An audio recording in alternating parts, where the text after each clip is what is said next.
पाणीपाग विज्ञान केन्द्र पक्षर एक बड़ खबर सामना को आसी। सूचना अनुसार राज्य में मौसम दुर्बल रही। सेप्टेम्बर 1 तारिख पुणी वर्षार संभावना रही आंचलिक पाणीपाग विज्ञान केन्द्र पक्षर 14टी जिला को येलो वार्निंग सहित ऑरेंज वार्निंग जारी करने आगू केउं जिले में प्रबल अति प्रबल वर्षा सह वज्रपात रही और केउं जिला को यार प्रभाव अधिक रही नहीं संपूर्ण अपडेट जाना ता पूर्व वीडियो लाइक करूँ। जदि आपण मैंने आम चैनल नुआ प्रथम थर देखुए तेज एवं सब्सक्राइब करी ऑल नोटिफिकेशन ऑन कर रखुँ जहाँफल पाणीपाग सठिक सूचना आपण मैंने आम चैनल माध्यम पाइपर।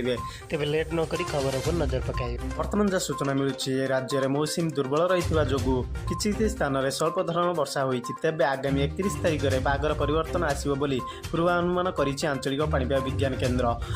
तेणु विगत 24 घंटा धरी पाग शुखिला रहा किसी स्थान में स्वल्प धरण वृष्टिपात देखा मिली। सेहीपरि बिजुली घड़घड़ी सह किसी स्थान में प्रबल अति प्रबल वर्षा होगा नहीं आकलन करा जायछि। तेबे पुणी सेप्टेम्बर 1 रु वर्षा बढ़िबो बोली सूचना रही। तेबे यह सह अगस्ट 31 मध्य वज्रपात सह किसी स्थान में अल्प परिमाण वर्षा हेबो। अन्य पटरे राज्य में गोटे किंबा 2टी स्थान में बिजुली घड़घड़ी सह वर्षा हेबा नहीं आंचलिक पाणीपाग विज्ञान केन्द्र सूचना जारी करिछि।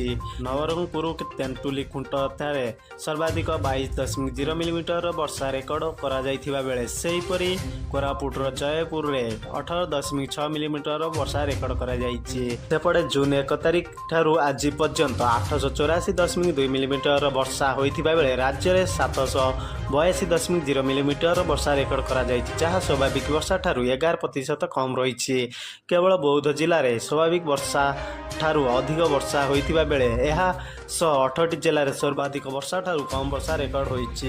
एथिपई आपण माने अलर्ट रहंतु। बस यह थिला पाणीपाग लेटेस्ट अपडेट। एहीपरि पाणीपाग सठिक सूचना जानिबा पई आम चैनल सह जोड़ी रुहंतु। एबे भी सब्सक्राइब करी ऑन नोटिफिकेशन ऑन कर रखुं जहाँफल पाणीपाग सठिक सूचना आपण माने आम चैनल माध्यम पाइ।